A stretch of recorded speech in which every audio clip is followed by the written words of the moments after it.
Assim, eu falei, mas como assim? Eu tô dentro da televisão. Eu nem me trocava na frente da televisão. Por acaso, quantos anos tem seu filho? 4. Eu convido muitas mães pra irem lá no Sei. estúdio, pessoas saberem como é um bastidor de uma televisão. Muito Às vezes legal. um programa de meia hora vai uma estrutura monstro pra fazer uma coisinha de meia hora. E as crianças chegam e ficam me olhando com um olhão, assim, porque na televisão...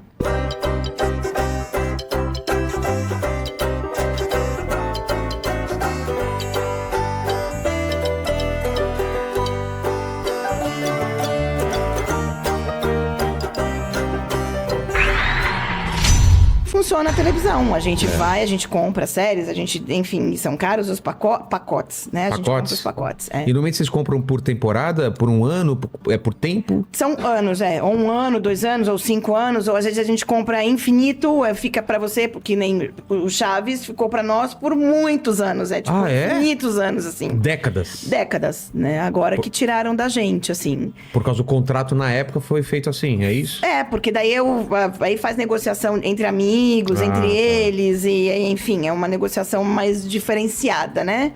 E aí eles conseguem comprar pra, tipo, infinito, sabe? Caramba. Tipo, a gente não quer pegar de você. Aí depois acontecem as coisas pessoais nas vidas deles e acabam cortando os vínculos. Mas do Chaves, você sabe o que aconteceu? Para mudança de... Eu prefiro não falar, é uma coisa muito íntima da vida deles, enfim, sabe? Do Chaves. Dos proprietários, é. Quem que é a família como é o nome do Chaves mesmo na vida real? É do... Bolanhos? Aí com a esposa dele, com ele. enfim, Entendi.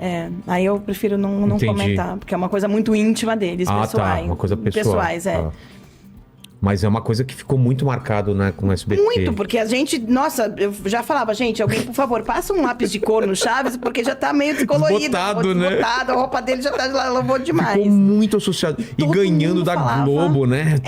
Cara, podia repetir a mesma coisa. Daquele episódio do aniversário do Chaves, lá em Miami. Eu falava, gente, eu fui para o México, eu tive que ir pra Acapulco, né? Você tem que ir pra conhecer a história da vida do Chaves, o que era o Chaves, né? E aquele hotel é famoso, é um hotel de Acapulco, é um hotel famoso até, né? Que todo mundo tinha que ir, porque o Chaves comemorou o aniversário dele. Você sabe se teve algum outro lugar no mundo que fez tanto sucesso quanto o Brasil? Não teve. Eu acho que não, né? Não teve. O Brasil foi ao concurso, assim. Alguém estudou isso? Por que fez tanto sucesso aqui? Alguém chegou a pensar por quê? Porque bateu de um jeito... É uma coisa muito... né? As pessoas gostam, as pessoas não gostam. E não tem essa. Rola química.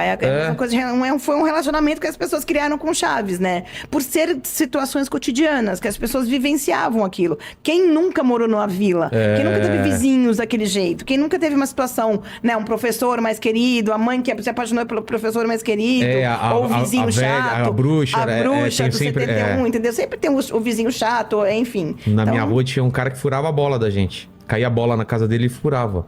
Era o seu Walter. Eu conheço um vizinho desse, assim, aí a gente acabou levantando um muro gigantesco pra não cair. Hoje eu tenho dó do vizinho. Falo, nossa, que triste isso, né? Mas o vizinho é ranzinza, então você tem que meio que isolar esse vizinho. Toda rua tem um vizinho, né, ranzinza? No mundo inteiro tem um ranzinza, então, né? Você vai num hotel, às vezes tem um cara que fica reclamando do seu barulho. Exatamente. Sabe? Você fala um pouco mais alto. Por isso que é universal, né? O lance do Chaves. Todo mundo se identifica, né? Se identifica, acaba sendo uma situação cotidiana, né? Das pessoas. Caramba. É uma situação do dia a dia. E aí... E sempre foi você, desde quando você começou a trabalhar, que ia nessas feiras ou não? Eu comecei muito cedo com meu pai. Eu comecei com 16 anos a trabalhar com meu pai. E aí, desde então, ele sempre me puxou. 16 anos. Ele sempre me puxou. Só que eu era moleque, eu era bobona, eu era menina. Eu não era essas 16 anos de antes, não é 16 de agora. Não, eu brincava de boneca. Então, tipo, eu saí de brincar de boneca pra começar a trabalhar em produção de televisão. Mas era uma coisa que você queria ou meio foi levada a... Eu fui levada a... Porque, como eu te comentei, antes da gente entrar no ar... Meu pai nunca gostou muito de levar a gente em televisão, assim. Sabe? Ele relutou muito pra levar a gente em televisão. Um belo dia, ele resolveu me colocar pra trabalhar com ele. Porque o meu sonho, desde pequena, desde que eu me conheço por gente, era ser médica veterinária. Tanto que eu me formei em veterinária. E aí, um belo dia, ele falou, não, eu quero que você venha trabalhar comigo. Eu tinha 16 anos. O meu primeiro programa foi o Domingo no Parque.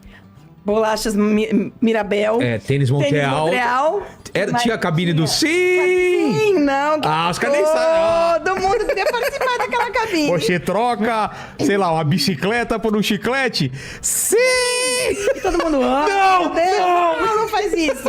E a criança às vezes saía, né, com um chiclete. Meu sonho era ir lá nesse programa. E aí, desculpa. Nessa época não era SBT ainda, né? Era SBT, sim. Era lá na Vila Guilherme. Era TVS. TVS, né? Era TVS. Lá no Teatro do Carandiru. Que louco. Ali perto do Carandiru. Na Rua dos Camarés. Então, mas antes de trabalhar, você não se lembra? Quais são as suas primeiras memórias? Você não ia na TV, assim, tipo, acompanhar, ficava lá? A gente levava meu pai. Todo domingo, quando meu pai ia gravar, a gente ia com meu pai no carro do meu pai. Tá. E aí eu e minha irmã, que vem depois de mim, que é número 3, a Daniela. Tá. A gente ia no carro do meu pai e o motorista levava a gente embora pra casa. Vocês não ficavam lá? Não ficávamos lá. Mas ele não queria ou vocês não gostavam? Ele não gostava. E a gente tinha curiosidade pra saber o que é a televisão, né? Como é a televisão. Porque eu queria entender, assim, vocês veem na televisão uma coisa... Totalmente diferente. Você já entrou numa televisão? Já, então. É totalmente diferente. É isso que eu... É diferente do que as pessoas imaginam, né? Porque a primeira vez que eu fui numa televisão foi no Bambalalão. Lembra do Bambalalão? Nossa, mãe, quem não lembra do Bambalalão? Nossa, e quando eu fui no Bambalalão, eu não consegui entender... Eu adoraria achar... Eu adoraria assistir esse dia que eu fui lá, porque... A câmera tava lá em mim e eu tava falando com a Gigi, lá com o pessoal, eu levei uns desenhos. Nossa. Lembra da Gigi? E aí... Assim, eu falei, mas como assim? Eu tô dentro da televisão. Porque eu era criança, eu nem me trocava na frente da televisão. Por acaso você tava na televisão aqui, você ficava olhando pro monitor, se vendo, você ficava olhando, você ficava fazendo isso, as crianças fazem isso. Fazem muito, isso, né? É muito curioso, porque você tá ali, você tá se vendo ali, mas você tá aqui, o que tá acontecendo ali, e o que eu tô fazendo difícil. aqui? Meu filho ainda, a gente passa no supermercado, quando ele vê aquela câmera que filma, ele acha que tá na televisão. Quantos anos tem seu filho? 4. 4, a idade deles de curiosos, porque eles perguntam pras mães, eu convido muitas mães pra irem lá no estúdio, porque eu acho interessante as pessoas saberem como é um bastidor de uma televisão. Muito interessante. O que acontece, o que vai pra sua casa, que nem sempre é o que a gente grava, vai pra sua casa, que tem as edições, né? E é uma ponta do iceberg o que vai pra casa. A estrutura toda que pra fazer funcionar, nossa, a pessoa não tem ideia. Né? Não tem então, ideia. Então, um programa de meia hora vai uma estrutura monstro pra fazer uma coisinha de meia hora. Exatamente. Sabe? Então eu convido muito as mães e as crianças chegam, mãe, ela existe, ela é de verdade. Querem tocar em mim, ficam me olhando com um olhão assim do tipo, ela existe. Porque na televisão, a gente é bem pequenininho, né? Pequenininho, aquela coisa flat, né? Tipo... Eu até brincava com o Patati e Patatá. Eu falei, eles acham que vocês são minúsculos, né? E vê aqueles dois monstros enormes. E assusta, as crianças choravam quando elas te acham maior na vida real? Sim. Elas querem tocar em mim, elas ficam olhando pra mim, elas olham pra mim com um olho desse tamanho, tipo, porque eu pareço menor na televisão. A gente parece menor na televisão, né? A criança tá me assistindo, eu tô desse tamanho. De repente ela olha... lá, monstrão, sabe?